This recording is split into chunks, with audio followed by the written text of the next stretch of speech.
Good day mga kasopas, welcome back to another exciting math lesson. Today we'll be exploring the mathematical system, which will focus on undefined terms and defined terms. So get ready to sharpen your minds and have some fun along the way. So let's learn and grow together. Before anything else, let's look at our objectives in this video lesson. First is define each part of the mathematical system, the undefined terms, defined terms, postulate, theorem, and illustrate how the four parts of mathematical system related to one another. So, first, in this video, magpo-focus muna tayo sa undefined terms and defined terms. Now, let's define what is mathematical system. So, mathematical system, there are four parts. We have undefined terms, defined terms, axiom, postulate, and theorems. Now, under undefined terms, what is those undefined terms? In geometry, we come across with terms which cannot be precisely defined. In modern mathematics, we do accept certain undefined terms by description. Unlike defined terms, which do not have a formal definition, these terms have a formal definition. They are used to be defined even more terms. So ito na po ang defined terms na meron ng formal definition. They are used to define even more terms. This is the difference between undefined terms and defined terms. Now, when we say axiom postulate, a state which is accepted as true without proof. So, no need na ng proof. This statement can be used as reason in proving some mathematical statement. And the theorem, a theorem is a statement that can be proven. Once a theorem is proven, it can also be used as reason in proving other statement. So in these four parts of mathematical system, the undefined terms, defined terms, axiom, postulate, and theorems,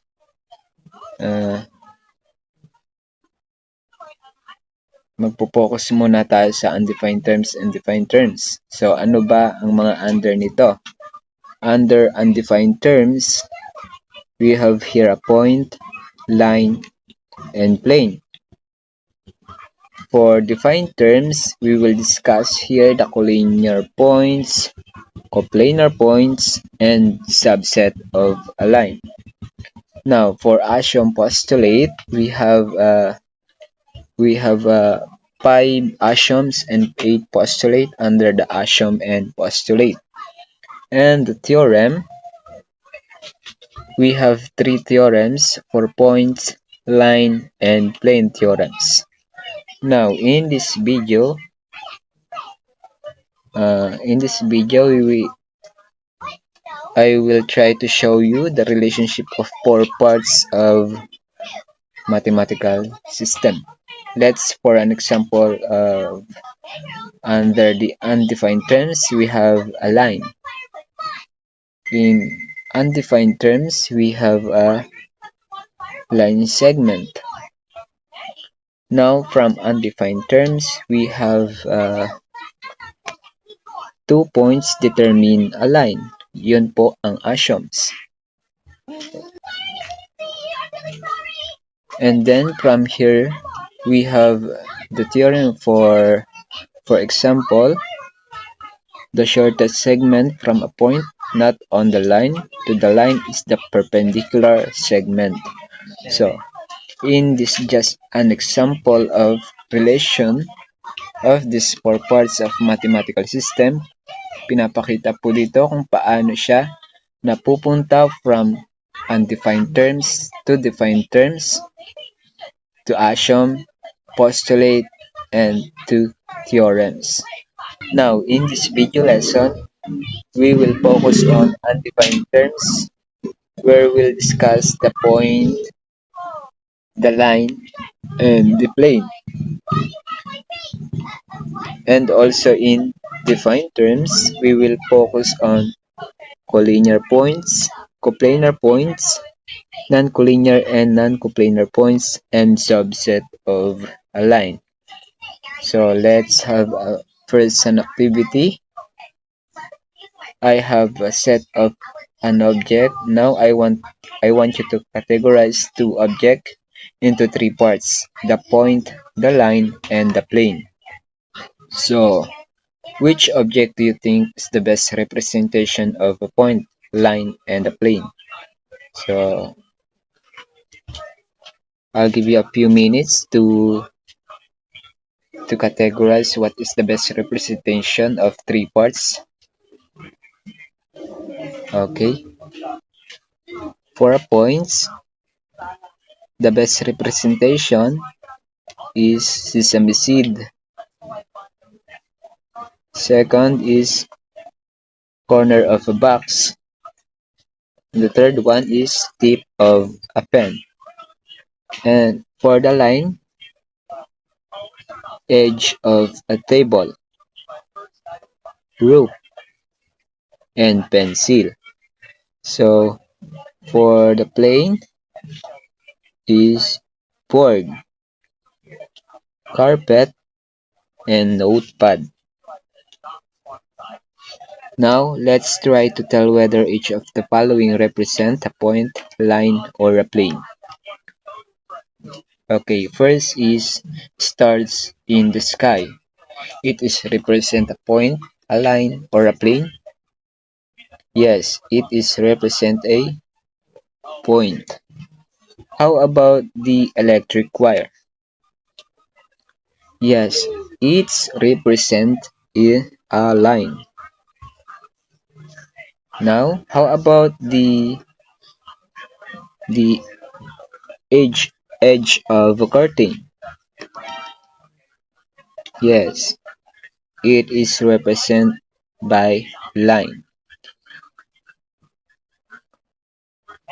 And handkerchief, it represents a plane. How about the certificate or a paper or a sheet of paper? No, it represents a plane. A piece of paper, it also plane. How about the clothes line or sampayan? It represents a line. How about the button? Yes, it represents a point. How about the smart TV? It represents a plane. And the last is top of a table represents a plane also. So now let's talk about the undefined terms. Under the undefined terms, we have here a point. So point, a position in space, it has only location but no dimension, no length, no width, no thickness, and does not occupy an area. And point is named by using capital letter and it can be modeled by a dot. For just an example, point A, point B, point C, and point D. Okay.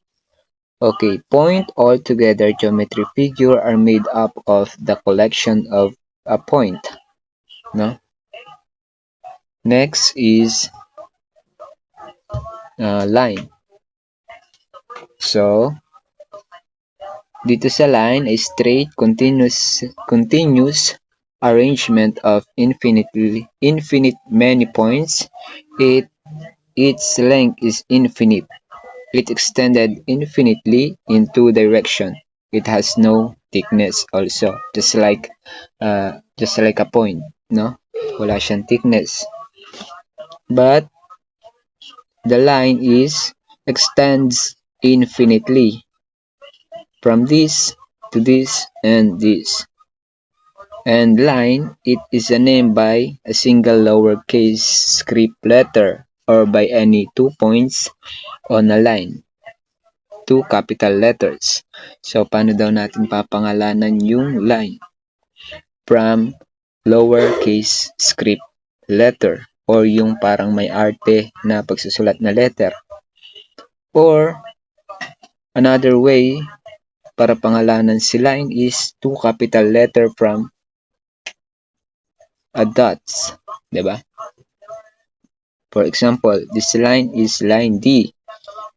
Line D, pwede rin natin siya isulat na line D tapos with the symbol, ganitong symbol sa taas ng letter. Or 2 points, point A and point B. So, ang pangalan nito is line AB or line BA. Okay?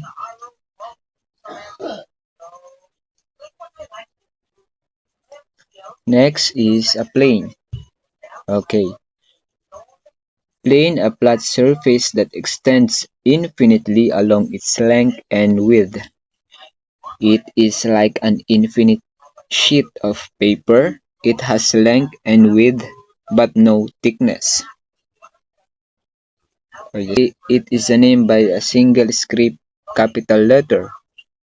Kung si line, lowercase script letter, ito naman si plane is single script capital letter.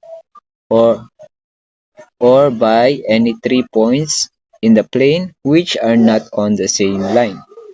So, paano daw natin siya papangalanan? By script letter na malaki and points na hindi magkakasama sa isang line. Ganun natin papangalanan si plane. For just an example, plane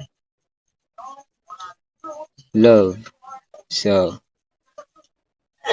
plane U. Other way is plane LOV or plane OVE.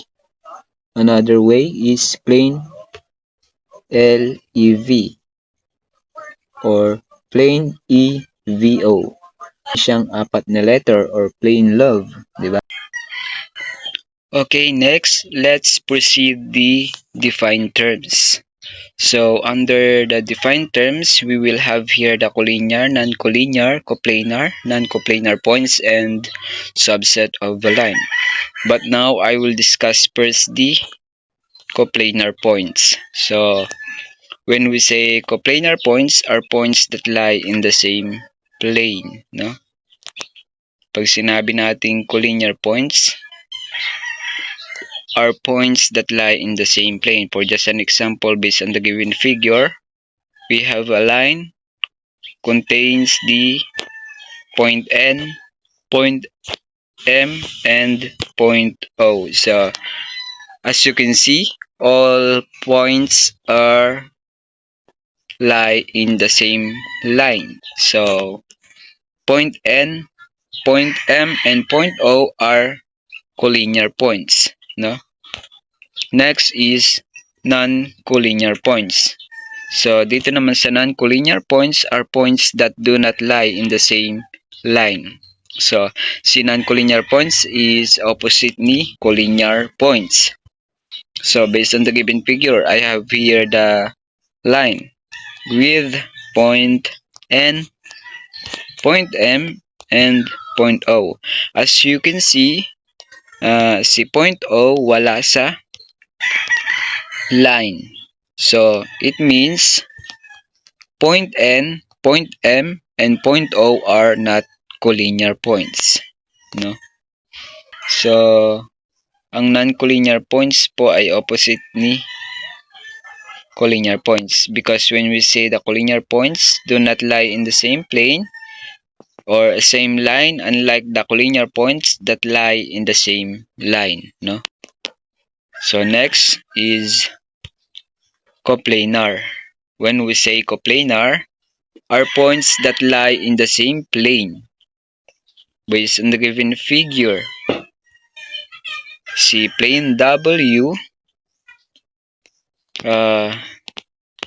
meron siyang point X, point Y, and point Z. So based on the given figure, yung tatlong points ay nasa loob ni plane. So it means this figure is coplanar points, no? Next is non-coplanar. When we say non-coplanar, are points that no lie in the same plane. So based on the given figure, I have here the plane W.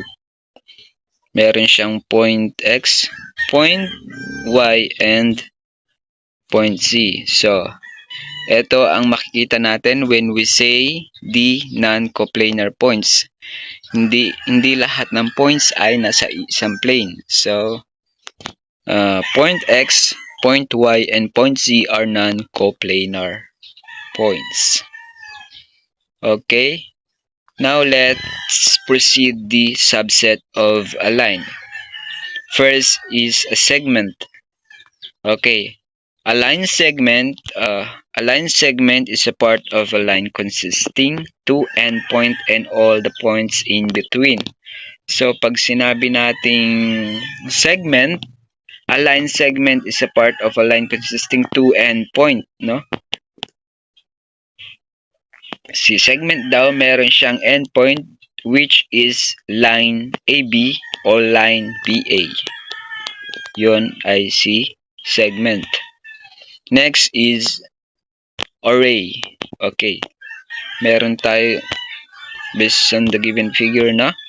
Array is a part of a line with only one endpoint and extending in only one direction. So when we say array, one endpoint. So ano ba ang one endpoint natin dito based on the given figure? Ito ay si point A and extending in only one direction. So ganun po si Ray. Meron siyang one direction is extending, no? At may one endpoint. Next is opposite ray.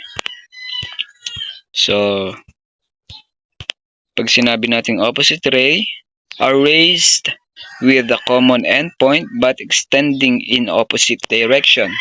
So, in this figure, the opposite rays, meron siyang common endpoint at meron siyang extending opposite direction.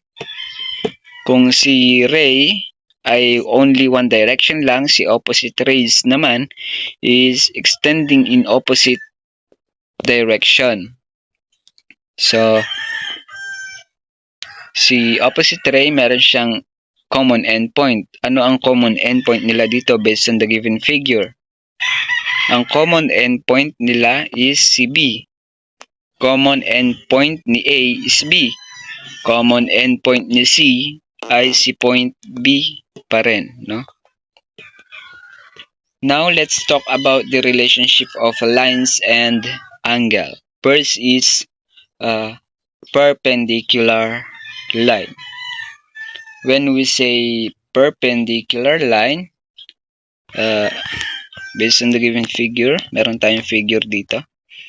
A perpendicular lines are two lines that intersect to form a right triangle. So, kung titignan natin, si perpendicular daw ay may two lines na nag-i-intersect and to form a right triangle. When we say perpendicular, meron siyang two lines with intersect to form a right triangle. Therefore, line AB intersects the line CD at the point E. Etong si point E, tatawagin natin tong line intersection. Another example, angle AED, angle AEC, and angle BEC. Angle BED are a right triangle formed by these two intersecting lines. Hence, line AB is a perpendicular to line CD in the symbol, no? Okay, next is perpendicular bisector. When we say perpendicular bisector, line PR of a line segment XZ is a line segment perpendicular to XZ. So, ang perpendicular bisector daw natin ay si line PR.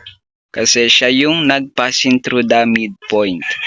So, when we say bisector, ito yung naghahati sa gitna ng isang line segment. No? So, next is definition of an angle. When we say angle, an angle is a union of two non-collinear rays with common endpoint. So, pag sinabi nating angle, meron siyang two non-collinear rays with common endpoint. As you can see this given figure, the angle TUV or angle VUT, meron siyang common endpoint which is point U. No?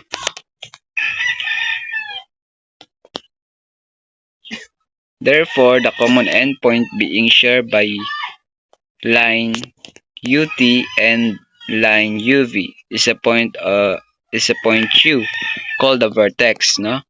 The angle form could be named as angle 1 or angle TUV or angle VUT. Okay, next is definition of a congruent triangle. A congruent triangle, two angles are congruent if and only if their measure are equal symbol. No?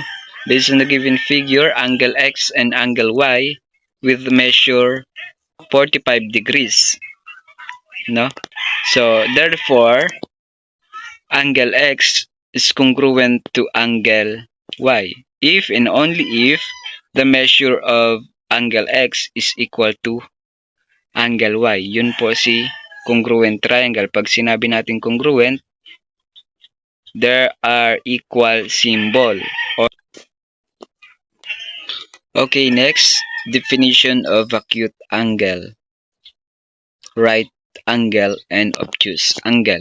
So first is an acute angle is an angle with a measure greater than 0 but less than 90. So when we say acute angle, it is greater than 0 degrees but less than 90 degrees. So si acute angle daw ay greater than 0 degrees but less than 90 degrees. Based on the given figure, I have here angle with the measure of 30 degrees. So it means it is acute angle. Okay. Next is a right angle.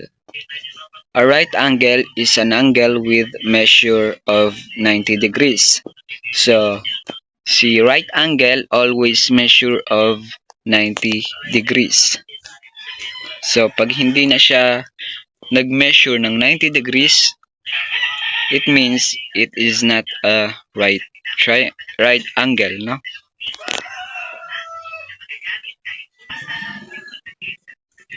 Okay. Okay, next and last, an obtuse angle. Okay, an obtuse angle is an angle with measure greater than 90 degrees but less than 180 degrees. So, si obtuse angle naman is greater than 90 degrees but less than 180 degrees. Based on the given figure, meron tayong angle dito with the measure of 110. So, siya ay greater than kay 90 degrees but less than 180 degrees, no? It is an example of obtuse angle.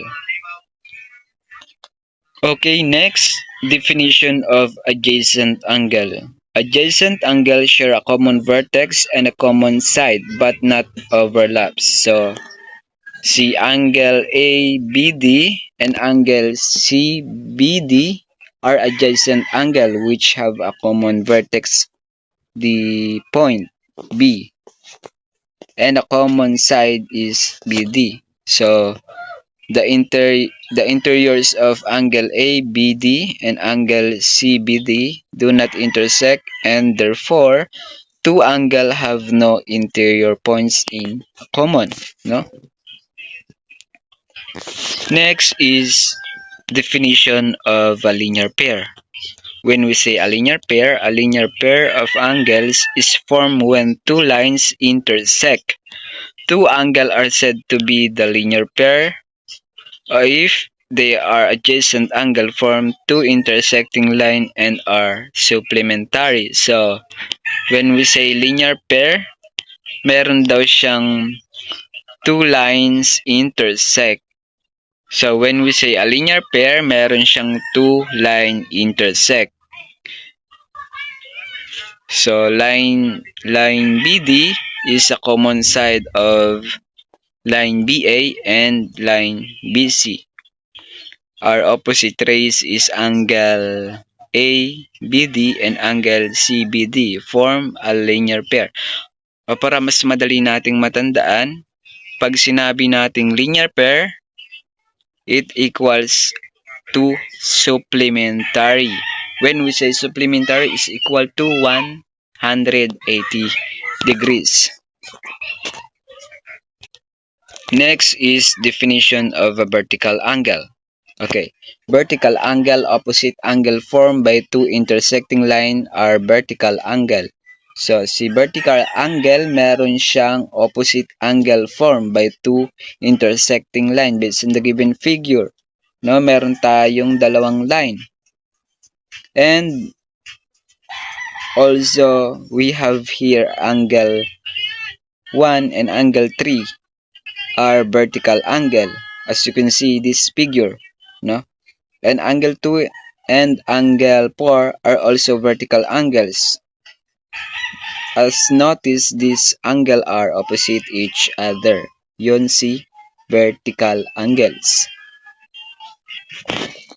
Okay, next is definition of a triangle. A triangle is a three-sided polygon. So, the symbol with this triangle, followed by the three letters representing the non-collinear points or non-vertex is used to name the triangle. Every triangle, like triangle QRS, has three side. Ano-ano yung mga yon? Side QR, side RS, side QS, and three angle. Angle Q, angle R, and angle S, and three vertices. So, ano-ano yung vertices na yan? Point Q, point R, and point S. Okay, next is definition of a bisector of a triangle. When we say bisector of a triangle, an angle bisector of triangle is a segment contained in the ray, na, which bisect the angle of a triangle, and whose endpoint are vertex of this angle and point on the opposite side. So, based on the given figure, line IE is an angle bisector of triangle LIF. So, as you can see line IE, siya yung naghahati kay triangle LIF, which is ito si angle bisector ni triangle LIF. It is the bisector of angle LIF.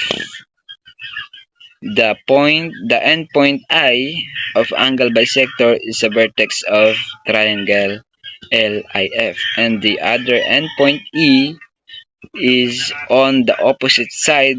Those angle LIE is congruent to angle EIF. Okay, next is definition of an altitude of a triangle. So, a segment is altitude of triangle if and only if it's perpendicular from the vertex of a triangle to the line that contains that opposite side. No?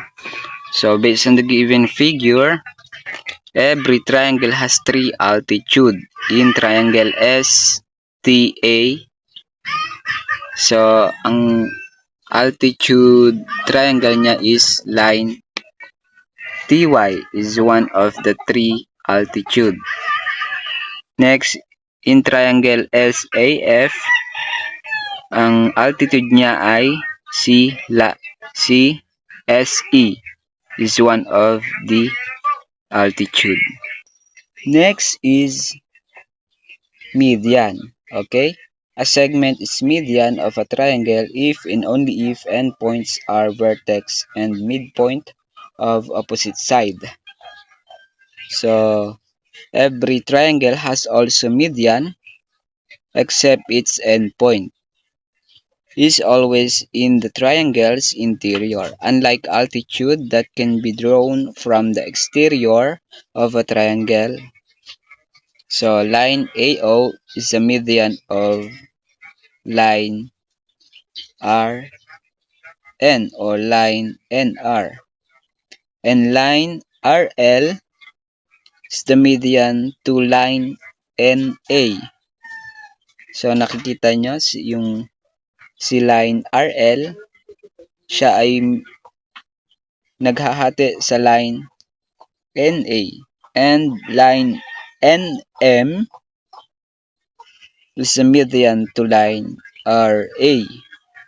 Okay, that's all for our discussion about mathematical system. For now, my next video lesson will cover axiom, postulate, and theorems. But before we end this video lesson, let's try this activity to assess your learning from this video lesson. So you can pause and answer it, no? So I hope you learned something about the mathematical system. Thank you and God bless.